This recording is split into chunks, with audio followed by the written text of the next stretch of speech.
Mm-hmm.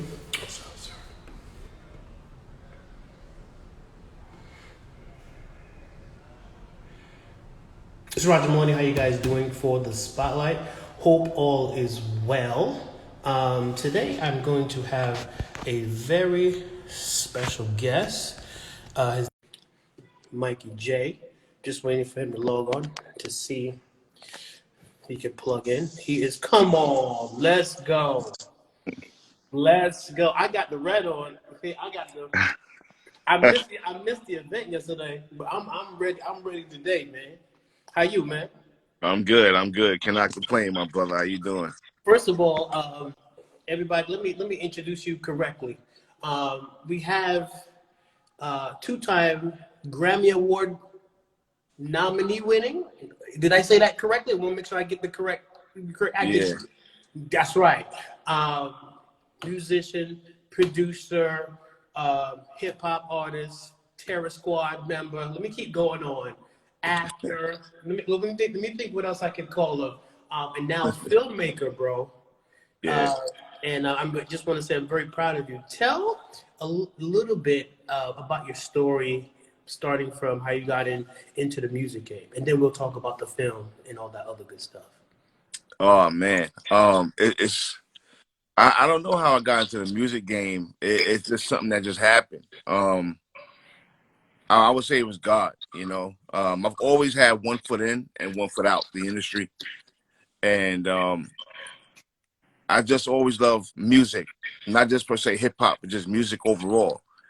And it was my mom who really got me involved on a musical level because she listened to everything. She listened to doo-wop, Motown, country music, reggae, um, Latin music, you name it, she listened to it.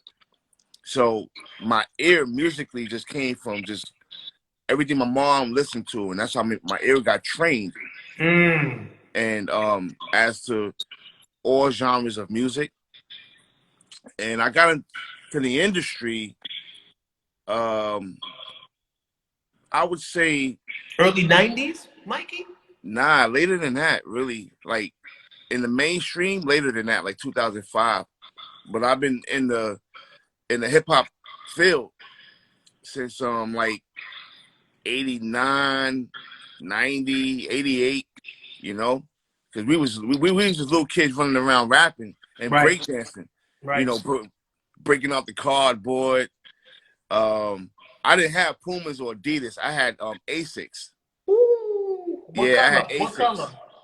Asics. What color I had? Blue and white, Nice. and I had the Asics that looked like it looked like a cleat.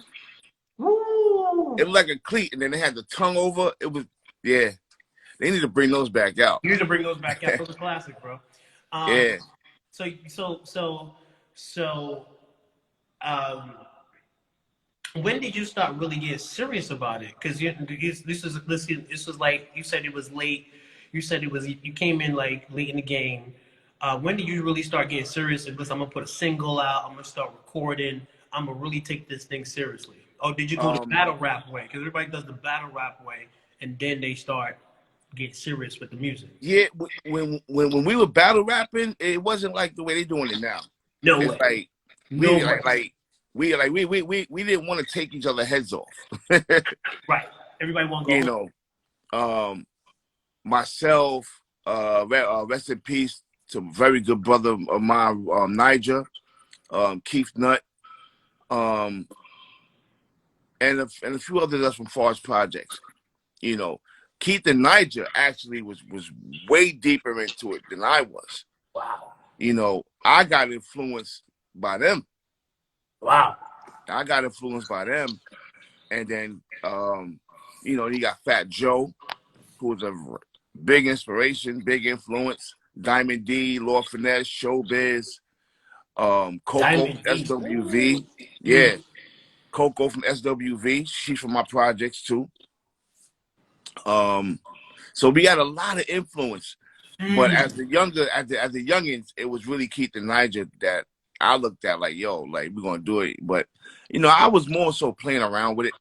Right. It was more like, but Keith was really more like, yeah, we're gonna do it. What as when did I really just get in? 2002 Mm. is when I said, "Yo, that's it." Because look, I'm a ex street guy. I Nice. was doing a lot of unsavory things in the street. Right. Not on a narcotic level. Nice. On a gang level, whatever I was doing back then, and that was about 1998 is when I met Bella, and I would say about 3 years later, 98, 99, 2001, about 4 years later is when I was like, oh, that's it. You know, I did something in front of her.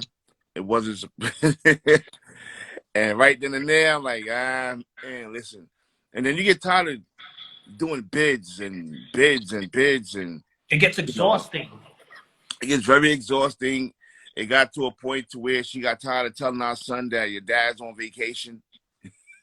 Right. Right. you know, but I would say thank you to um, Quan Clover. He for Quan Films, who actually gave me the opportunity to go on tour with Wendy Williams. Oh wow. So Wendy Williams, from there I was on tour with Wendy Williams. That was my first tour because I was touring as a celebrity guest judge for her movie, her biopic. Oh wow. So Robin Givens played the older Wendy. Kiki Palmer played the younger Wendy. I remember that. I remember that. Yeah. Remember that. So I was on that tour, and it was dope. Myself, Charlamagne the God, Angela Covington. We were the 3 guest judges on that tour. Nice. So a big shout out to Wendy Williams for even giving me the opportunity. Nice. And for Quan, So prior to Wendy, I was a Freestyle Friday judge in 07, 08, and 2010. That's BET 106 in Park is. Correct. 106 Park Freestyle Friday, I judged that. And then I was hip hop producer and artist of the week on Rap City. Nice. Big shout out to Rap City. Styles P did my interview from D Block. Nice. So that week, Producers Week, it was myself, Swiss Beats, Dr. T, Run. It's actually Run in his family because Run's house was hot back then, right? Yeah.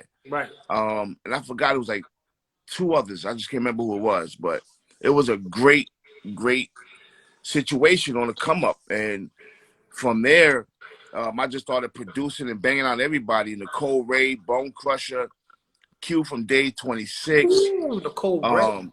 I was on KRS-One album. I did 2 songs with KRS-One, Life Jennings, Cassidy. I produced Kelly Clarkson. I work with Sting. I work with well over 100+ mainstream artists. But at that time, I didn't look at it like that. I look at it, I was working. I was just doing what I was doing for the culture of music and what I love to do. So I still had, I would say early in my career, I was kind of conflicted because I still had one foot in the street. I still had one foot in the music game. Mm-hmm. And I didn't know if I wanted to be a music producer, a rapper, or a drug dealer, like straight up. Right. Back in those days, everybody was doing all the above, kid. Yeah. And then I just got tired of, my son being told your father's on vacation. That's powerful. And then people started to make platinum records and all this and that to the wrong people singing like birds. I'm like, nah, I got to get out before I get caught up. Right. So I just decided to just pray to God in my last bid. I prayed to God, and I just said, you know what? I'm done. Wow. And then you started moving. We met during Emmeline Stewart's October Film Festival event. Now, during that period, were you moving towards the more acting phase of your career? Honestly speaking, no. I was still heavily being booked. And let me take this time out to say rest in peace to my old manager, Flesh Cabrera, Scorpio, Felix, for my projects, man. He gave me a lot of guidance, a lot of knowledge. Like what? Give us some examples. Give us some examples. You know, keep your circle tight. You know, don't ever let a hater hate. Don't worry about all that. Like a lot of fatherly big brother advice. Mm. You know, because at one point in life, I didn't want to listen to nobody. I thought I was doing. I ain't had to listen to nobody. But there's always somebody, or maybe some people who have more wisdom, knowledge, and the understanding of life than yourself. Right. So if you take time out to stop, look, and listen, and just Pay let it attention. soak in, you know, you won't block your blessings. And I blocked a lot of my blessings. You know, I alienated a lot of the right people, you Mm. know, and loved the wrong people. And I had to get out of my way. You know, I had to get out of my way. You know, did I want to continue a gangster lifestyle, or did I want to live a lifestyle that would be more productive, not just for myself, but for my kids? You Right. know what I'm saying? Right. So I had to make decisions that do I want to continue to be doing boyish things, or do I want to become a king, which is my right? Which is my right, because we are all born of royalty. We just have to seek it and from within. So I just decided to become a king, man, and leave all the foolery and the effery alone and just go from there. So from the music, I had a great music career, man. I will never not say I am not happy from all the accolades that I have attained, from the Grammy nominations that you mentioned, Mm-hmm. to the 13 music awards that I have, to being honored 43 times, from whether it's Good. Barack Obama to U.S. Congress, to the senators, to the mayors, the governors, to city councils and freeholders of different municipalities and cities.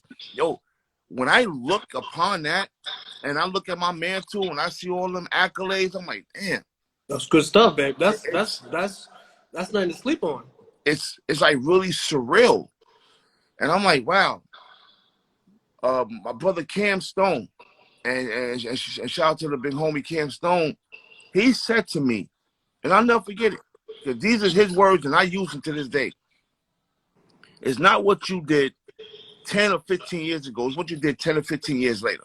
Ooh. And I live by them words that Cam gave me. Like, yo. So when I look at my accolades, I'm like, damn, yo, I went from following the path of unrighteousness, you know, with wicked Right. ways and following the devil, to doing a total 180 and living my life that I'm supposed to be living, that God always wanted me to live, but I was too blind, To see it. dumb. I was too dumb, deaf, blind, and ignorant to want to see it. That's true. Wow. You That's good know? stuff. So I give all my blessings and all my love and my gratitude to God, because at the end of the day, without God and Jesus Christ, man, there would not be a Mikey J. You There need would you. not be my kids. I would not be on the interview with yourself right now. I would not be able to know people like Emily Stewart, Tara Renee, Kevin Breslin, Jimmy Breslin, and so many other upper echelon people in the music and film and television industries. Mm-hmm. Here I Mm-hmm. am. I'm like, wait a minute. Am I really on a red carpet as a Right. rap artist? Right. Like, you It know, was and so crazy. It was that I was presenting an award to at Tara Renee's event, and then Mikey J came. You came right behind me, but Mikey had on a gray. It was a gray vest with the shoe game was so crazy. I was like, yo, next year I'm stepping up my suit game because I came in the basic black. Mikey came with the Gators. I was like, watch next year, I'm coming. And from yeah, since then we've been building. One thing I enjoy about you, bro, is when you get in your car and when Mikey put on his Facebook Live and you start talking, it is classic lessons every day, bro. Love it. You've always been creating content. Let's talk about the film stuff you got going on. That's what I really want to focus in on. You got a lot of cool films. Share with everybody about the films you did. I saw the launch party you did. Talk about the process from you creating your own films. Well, last night we just did a very, very small and intimate rap event for the movie Colorblind. I first shot Colorblind in 2013, around 2014. Then I shot it again in 2018. And the reason why I reshot it, because it wasn't up to my expectations. I can't have you front media look at that like, it was okay. It was good. I need you front media and the viewers to be like, yo, that was something. So I actually reshot it for the final time, 10,000 times better than what we did. So Colorblind, we did the rap event last night. It was really, really great. Out of 80 cast members, I only invited a few because of COVID-19. Right. You've been to my event. A lot of media always there. They'll tell you there's only standing room only, whenever I do my stuff. And Colorblind comes out February 2021. We wrapped up Keys and Cuffs. We wrapped up Time Matters. And Chill Pill is currently out right now. But with Chill Pill, what I'm going to do is a director's cut. So we're going to take it down and re-release it. Now, the most important thing about doing film, once you begin to roll camera, you have to complete your product, your project. And 99.9% of the filmmakers, they never complete their project. Wow. So I'm happy to say that I have not one, not two, not three, but 4 projects in the can, ready to go for next year. And, it's a blessing. We have theaters. I have nationwide theaters. Thank you to Mr. George McCready. Ira Miller, thank you very much. We have nationwide theaters. We have Amazon Prime. Nice. And we have our website, AigneFilmGroup.com, AIGNEFilmGroup.com. So we have all the platforms, everything we need. The problem is, I'm not going to release a film trying to make money off of people who are in a pandemic right now. I'm not going to take advantage of anyone. So when I was asked to release a film this year, I said, if I'm going to release anything, I'm going to release something that's going to make people feel good. Right. Not angry, not upset. So I released Chill Pill, my comedy. And it did great. It did great. Excuse me. It really did great. So I just wanted people to laugh. I wanted people to, to feel good about just being home for that little bit of time, because people have lost loved ones. People lost family members. People lost everybody. People have lost come jobs. Yeah, people lost their jobs. They just lost their whole. They just lost their whole situation of being, And for me to put out a film and take advantage of that, I couldn't do that. So I said, you know what? I'm gonna put something out. I'm gonna put something out to make people feel happy for that moment. Give them something, because people have even come down with COVID-19, who are still suffering from that disease, man. From that virus. People suffering economically, mentally. How did you keep your mental health intact while filming, shooting, and creating films and all that? What was your technique? Are you working with actors? How did you do all of that during this time?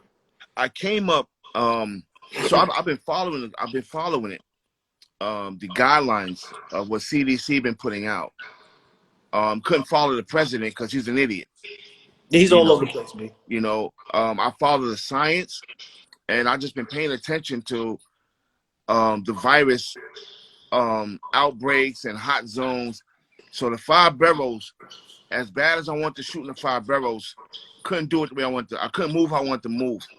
Couldn't do it. So we shot on a corner, and we designated to where it was not closed off, but it was enough space between us and the crowd. Nice. So we got that done. And the other things that was shot in the Five Boroughs were shot in a secluded area to where no one was around. Mm-hmm. And we even shot in apartments. But 95% of the film was shot.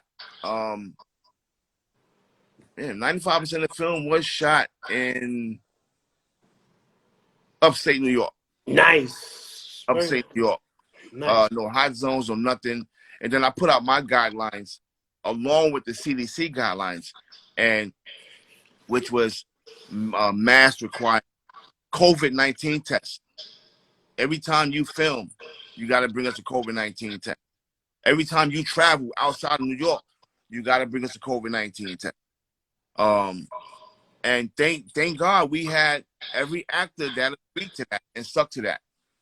So we just took real right precautions, man. No one dug in the same plate to eat off for anyone. Everyone had their own meals separated. I mean, you name it, I took every precaution. I'm diabetic, you know, Right. and I also suffer from angina. Bella's diabetic. Raymond Broadwater has an underlying condition. A couple of the actors, a couple of kids in the film. So I had to take some serious precautions because I'm not trying to succumb to the work of the devil.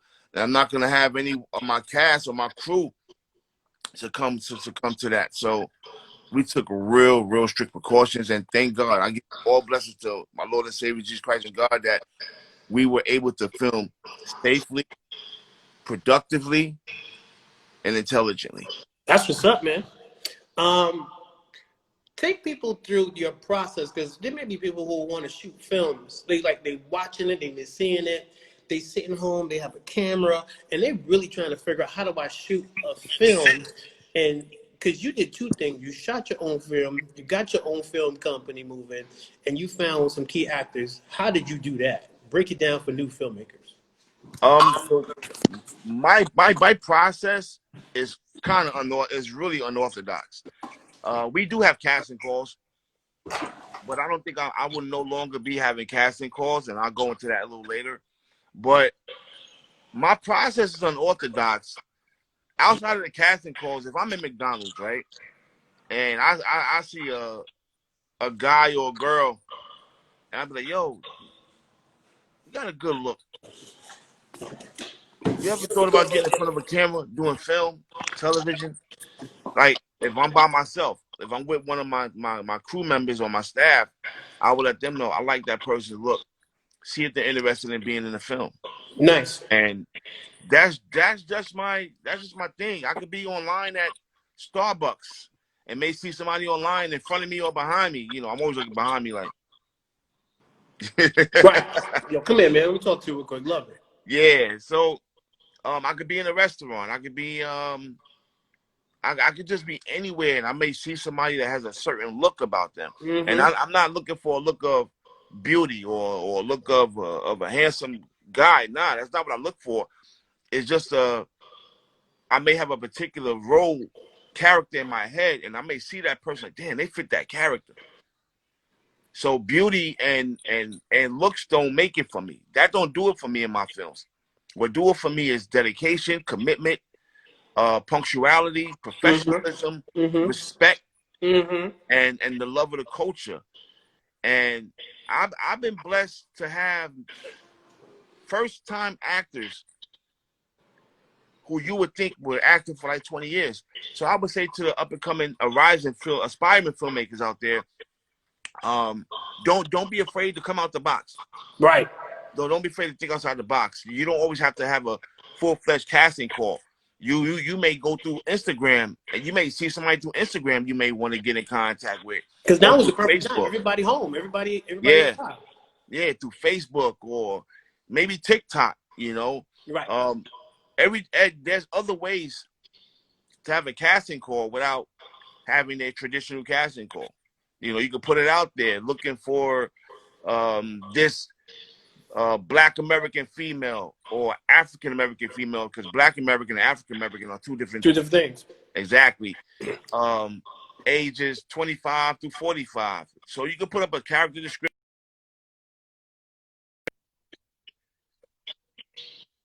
get the word out about what you're doing.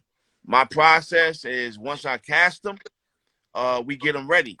You know, we have them rehearse, whether it's a Zoom call or through Facebook Messenger, you name it. We utilize everything that technology has given us the benefit of using. Right.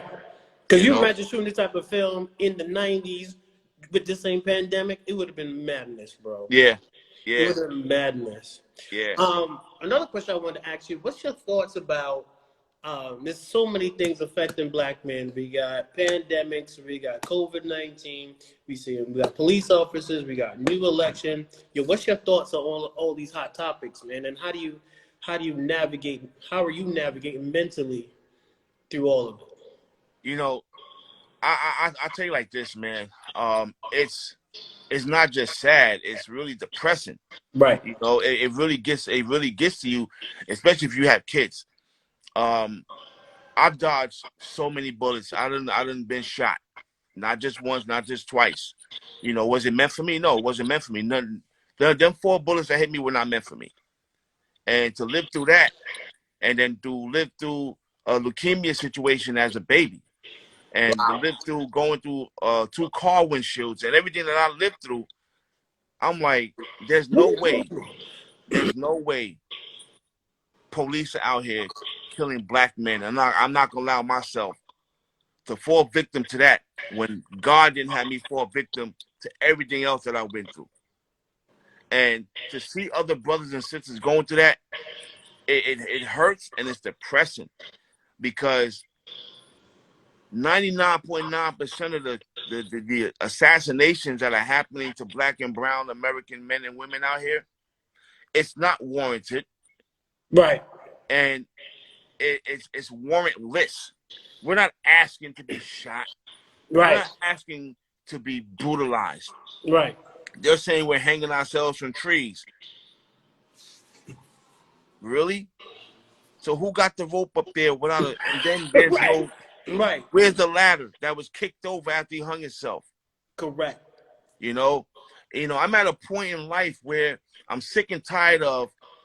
I don't care if it's a Republican or a Democrat or independent or whatever party these people are in. You know, stop politicizing black American lives. For votes. You know, exactly. We're not out here provoking police. We're not out here provoking racists and bigots. And we're not doing that. That's not what we're about. All black men and black women are out here trying to do is make do. Mm-hmm. We're trying to make do with the little breadcrumbs they've given us. And we're so nice at it, they see how we did it, and they take our style and they try to flip it as a new trend. Yeah, and what they're trying to understand is we give them breadcrumbs and they make a whole loaf. Make a whole industry out of that thing. So they will never overstand. They will never overstand my way of thinking, and I'm pretty much sure your way of thinking, or any other successful black man or woman that has become successful with breadcrumbs. I came successful in the entertainment industry with breadcrumbs. And when I say breadcrumbs, I don't mean monetarily. I mean, I didn't know anybody other than Fat Joe and Diamond and Show and all them. But I never asked of them anything. I never asked of no handouts. Right. Not even for my cousin Percy. You know, so when I say breadcrumbs, meaning I had to start from the ground and build up from there. I came in with my own money. I came in with my own way of thinking, and I got the knowledge, wisdom, and understanding of some very knowledgeable people. And when white America is out here brutalizing us, you know, dehumanizing us, ridiculing us, berating us, it's at a point to where, hey, yo, come on, Some got to give. stop. Like, I'm not a nigga. Some got to give. And if we're on that level of that term, I'm not their Nigger. Now, if you're going to call me a nigger, then you call me Niger. You call me the proper term from Africa if you're going to call me a nigger. or Niger. You know what I mean? Right. So that just shows you the ignorance of racist, bigoted people. And we got racist, bigoted black people too against our own kind. Yeah, because we got some flip. People be flipping, thinking that hey, this might be a better way for me, but at the same time, you messing up the whole. What your actions do mess it up for the community, man. We seen I that a think, lot. We're seeing that a lot to the point where to the point where it's like black people are a little in the middle, and everybody got guns pointed at us all around, and we just trying to figure out which way to go. yeah, So yeah. that's You why know, it's I wanted to chop it up with you because I like how you're moving in terms of you're building your own films. You probably doing the soundtrack for all your films too, which is dope. yeah. I give up and coming artists the opportunity, but in retrospect to people, man, Black Americans, African Americans, Latino Americans, I want all our people to stop pointing fingers and blaming in 2020 the white man for everything. We can do it. Because, Puffy has this thing, right? Diddy has this thing. He keeps saying, oh, white America should give us this. What about the wealthy?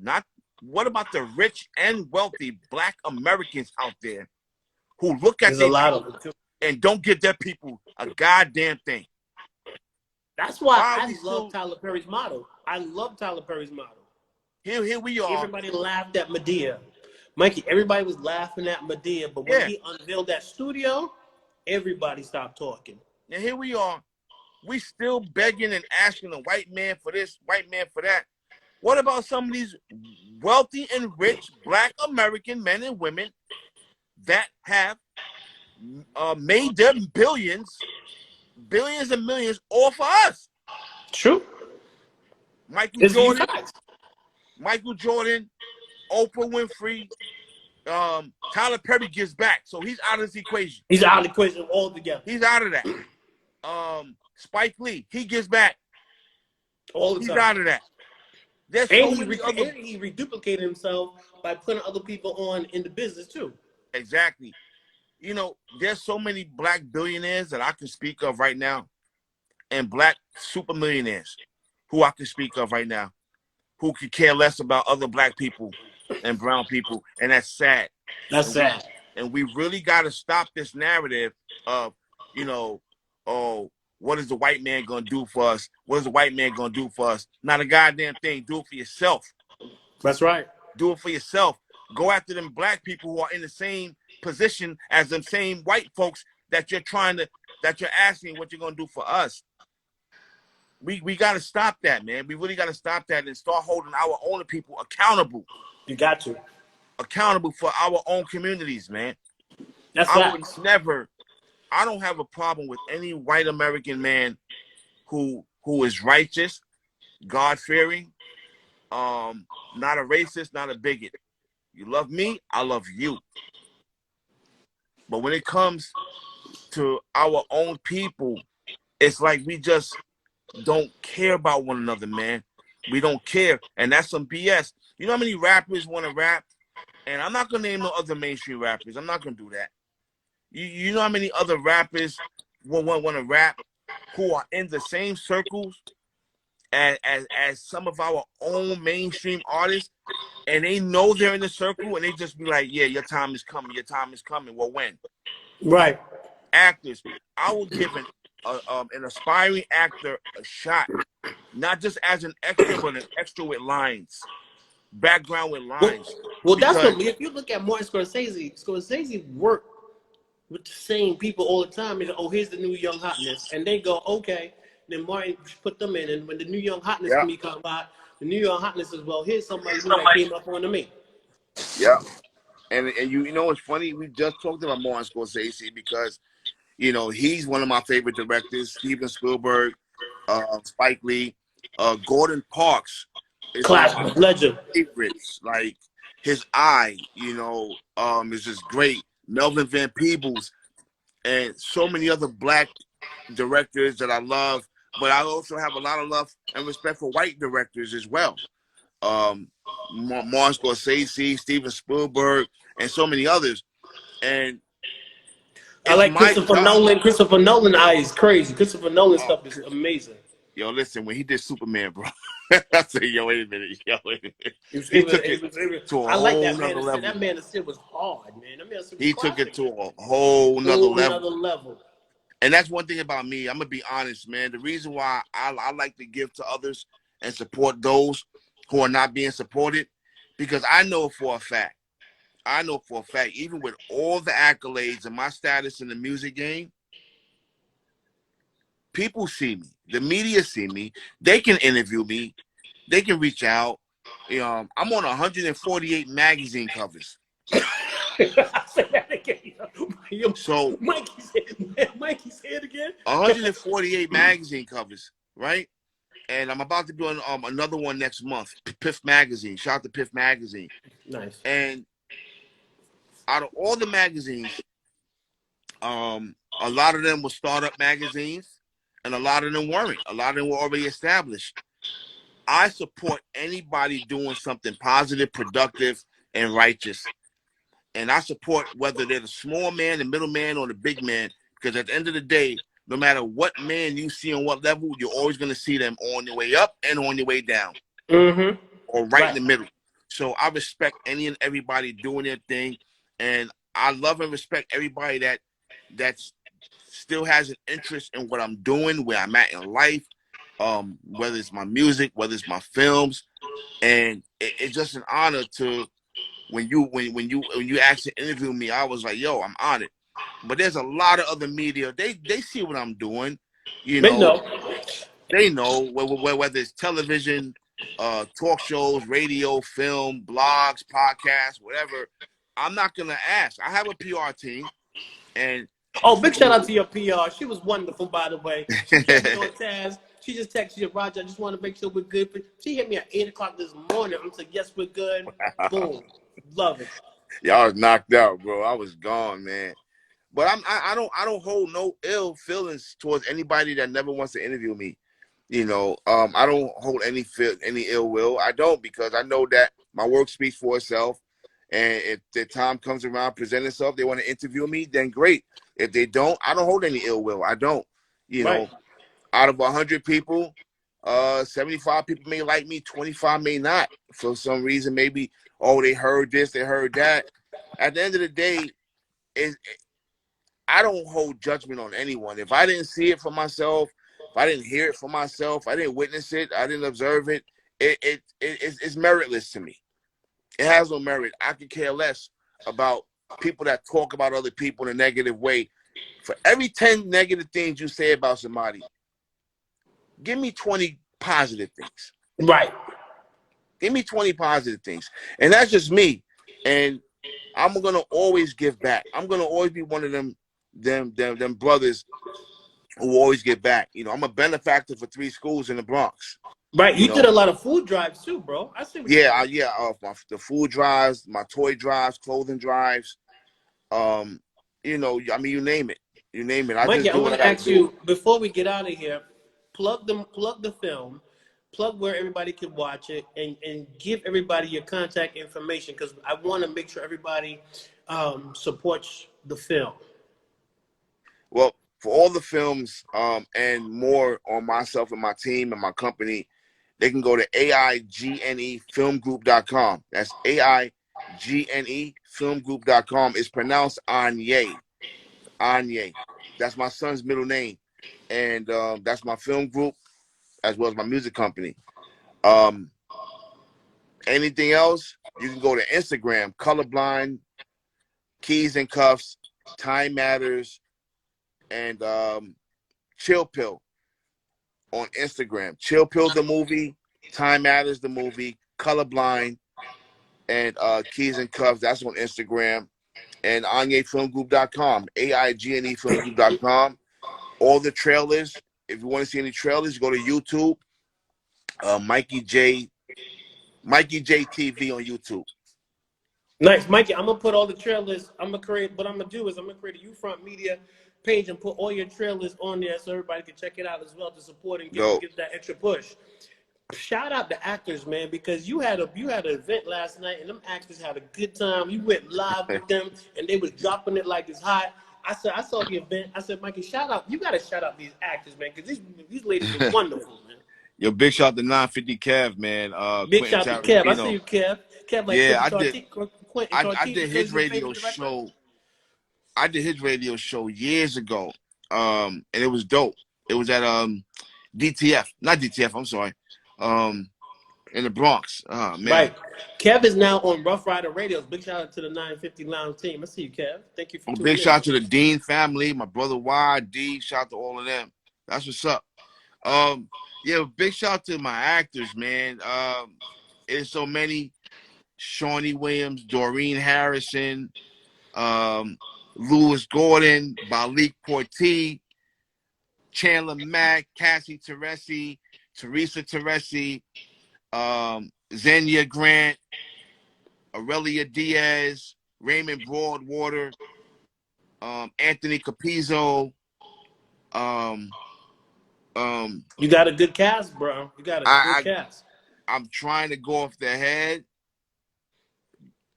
And Mikey, what we're gonna do is let's get. I want to interview some of the cast members too. We'll set that up, but I want to get you on here, man, to promote everything you're doing because your story is amazing. I told Mikey, I was like, listen, I want to interview. I want this interview before it gets serious because I like it because when they start, you did 3 films.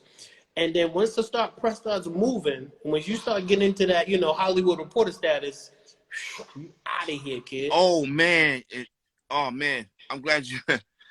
Thank you to the Hollywood Times for my interview. Thank you to the Hollywood Times, Ms. Jewel Lavelle. I really appreciate that. And we got a lot of other big interviews coming up. The Hollywood Times, I would say, film-wise, is one of my biggest interviews in the film That's a industry. big publication. Yeah, so thank you to the Hollywood Times. I really, really appreciate them. Kev, looking forward to it, Kev. I would definitely take that 2-hour drive down. Yep. But I appreciate it. And you know, Raj, I appreciate Come you. on, man. You already know how we get down because ladies and gentlemen, this is the director, producer, motivational speaker. Every giving opportunities to new actors and new producers, man. Mikey, man, it's been a pleasure, man. This is awesome, and I'm proud of you, bro. I'm seriously proud of you, man. Thanks a lot, man. I really, really appreciate that. And to all my mentors, Tara Renee. Tara Renee is Big shout out to Tara Renee. Yes. yeah, it was an honor being her sponsor 2-3 years in a row. African American women in cinema, Tara Renee, I love you. Emily She's doing Stewart. some amazing work. She has an online film festival that Yep. is amazing. We also got to shout out Emily Stewart, Emily October Film Stewart, Fest. Emily got her own theater, man. They're on doing some theater. amazing things. I did an event at Emmeline's Theater. I love it. I love Emmeline. CJ, love you, CJ. But rest in peace to Mr. Jimmy Breslin. If you Yes. know who Jimmy Breslin is, Jimmy Breslin, notable Hall of Fame journalist. David Berkowitz sent him the letters, the son of Sam. Jimmy Breslin is a legend, and rest in peace to Jimmy. Love you, Kevin Breslin. I love Kevin, my mentor, one of my great friends, Academy Award winning Emmy director, and just one of my great people in my life, and just so many other people, you know. Mikey, God is good, baby. Yeah, man. Just You thank did. you to everybody that's been You supporting me, just got bro. it. One thing I want to say that you did, man. You took the tools that you had and you multiplied them and made them great, and that's gonna be. Everybody, please go and support these films. All of them. They're gonna Yeah. be on Amazon. Check him out on his IG. Like his pages. Put comments and share, so we can definitely spread the amazing work that Mikey's doing with all his films, man. Salute, brother. And I put on the red today, man, because I said I don't even know because Mikey wardrobe be so awesome. So I said, let's play Russian roulette. Let me see if I can put on the red, and I got it right. I want to say to your audience though, to the aspiring actors and aspiring musicians, rappers, singers, Don't put yourself in a box. We are in a different time and age right now. Utilize everything that you are. If Right. you're a rapper, don't just rap. Get in front of a camera. You know, you can act. It's within you.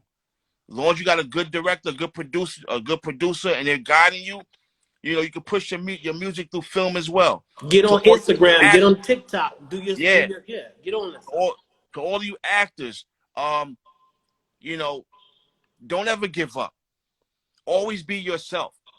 Everything isn't for you though. Don't compromise who you are just to be in front of a camera. You don't have to the ladies and the gentlemen out there. You don't have to take your clothes off to be a top up echelon actor. You don't have to compromise your style and your life to get where you want to get in the acting world. If you want to be an actor, yo, just act to the best of your ability. My company is a great company. You know, we get people ready.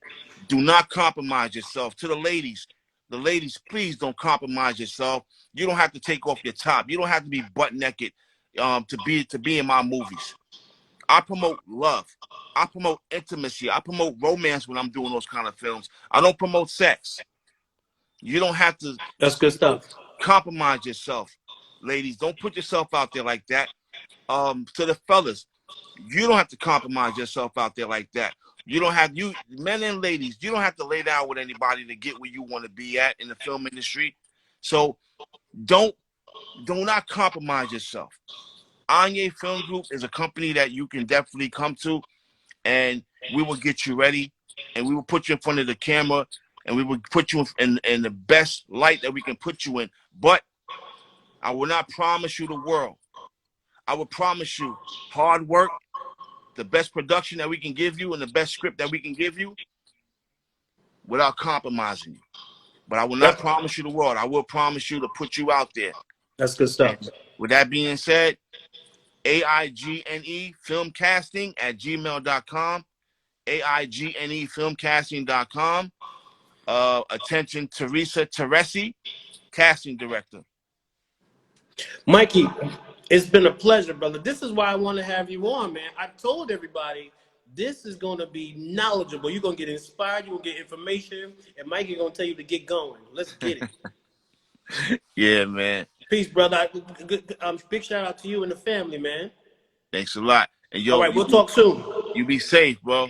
I will. All right, blessings. Blessings. 950 Kev. Salute, Kev. Yeah, Kev. I see you, Kev.